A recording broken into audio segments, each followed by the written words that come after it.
À 6h46, Europe 1 vous répond, Thomas Soto. Écoutons ce que les enfants ont à nous dire, c'est urgent. Voilà ce qui ressort d'un rapport concernant les 6-18 ans, un rapport qui sera remis tout à l'heure par l'UNICEF au gouvernement. Bonjour Marie-Rose Moreau. Bonjour. Vous êtes psychiatre d'enfants et d'adolescents et directrice de la Maison des adolescents à l'hôpital Cochin à Paris.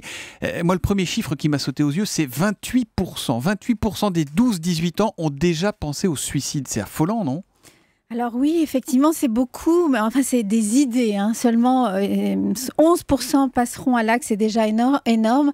Mais à cet âge de la vie, penser à la mort, c'est quelque chose effectivement de fréquent, mais de trop fréquent. Et ce rapport le montre avec tragédie quand même. Et comment ça s'explique ? Alors ça s'explique par l'ensemble du malaise qui est ressenti par cette tranche d'âge, mais il faut dire que ce rapport français donne les mêmes résultats qu'un rapport international qui est sorti au mois de mai par l'OMS, qui déjà retrouvait cette grande précarité, cette grande vulnérabilité chez les adolescents. Pas de spécificité française sur ce chiffre-là, mais a priori. Pas non plus, on n'est pas meilleur que les autres. Autre enseignement, Marie-Rose Moreau, la pression à l'école. Ils ne la supportent pas ou plus. 45% des sondés se sentent vraiment angoissés de ne pas réussir assez bien à l'école. La faute à qui ? Il y a trop de compétition ? C'est le système scolaire qui n'est pas bon ? Qu'est-ce qui se passe là ? C'est énorme. Presque 1 sur 2 qui sont angoissés avec l'école. Alors c'est énorme et ça montre, je crois, l'histoire de l'école, la difficulté d'aller à l'école, de se projeter un élève heureux, un adolescent content, non seulement d'apprendre, mais d'être avec les autres à l'école, avec ses copains et avec les adultes. Ça, je crois que c'est un des éléments les plus importants de ce rapport. Et là, c'est quelque chose qui concerne l'ensemble de la société. Notre école est excessivement exigeante et elle n'a pas envie que l'adolescent tire le meilleur de lui-même. C'est pas un ciment aujourd'hui notre école ? Non, c'est pas du lien social, c'est pas du lien aux autres, c'est pas du lien avec le monde. Et donc effectivement là, il y a de manière urgente, une manière différente d'apprendre aux adolescents. Mais il faut faire quoi alors ? Mais concrètement, parce que apprendre différemment, c'est quoi ? C'est changer la méthode d'apprentissage ? C'est reformer les profs ? C'est s'adapter davantage aux adolescents tels qu'ils sont et pas tels qu'on imaginerait qu'ils doivent être. On a un tweet de KKA, il nous dit c'est le principe même de l'adolescence, le malaise durable, faut juste patienter. Est-ce qu'on est un peu là-dedans aussi ?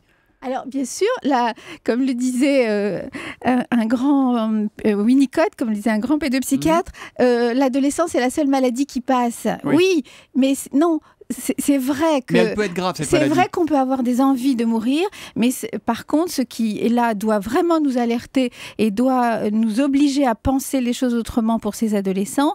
C'est vraiment le fait que non seulement ils pensent à la mort, mais ils passent à l'acte. Et pareil pour l'école. Non seulement ils ont des questions sur l'école, mais ils peuvent plus aller à l'école. Mais à quel moment des parents, des proches doivent s'inquiéter justement ?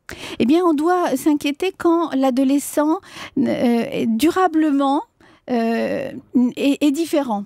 C'est-à-dire, bien sûr, il peut avoir des questions, mais s'il n'est plus capable, ni en famille, ni à l'école, ni avec ses amis, d'avoir des moments de tranquillité et de gaieté, alors oui, il est en danger. On a encore un tweet intéressant de John avec le hashtag un matin. Ils ne vont pas bien parce que les adultes offrent une vision pessimiste de l'avenir. Alors ça, c'est vrai.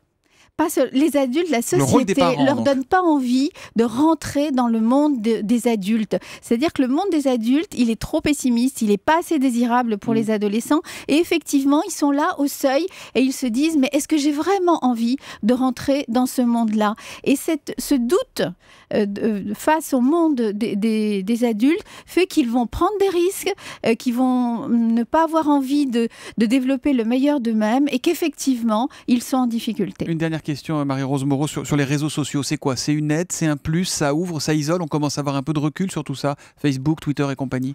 Les réseaux sociaux, c'est comme n'importe quelle technique qui nous permet de nous relier aux autres et au monde. Bien sûr qu'il y a du harcèlement par les réseaux sociaux, mais en même temps, les réseaux sociaux, c'est du lien.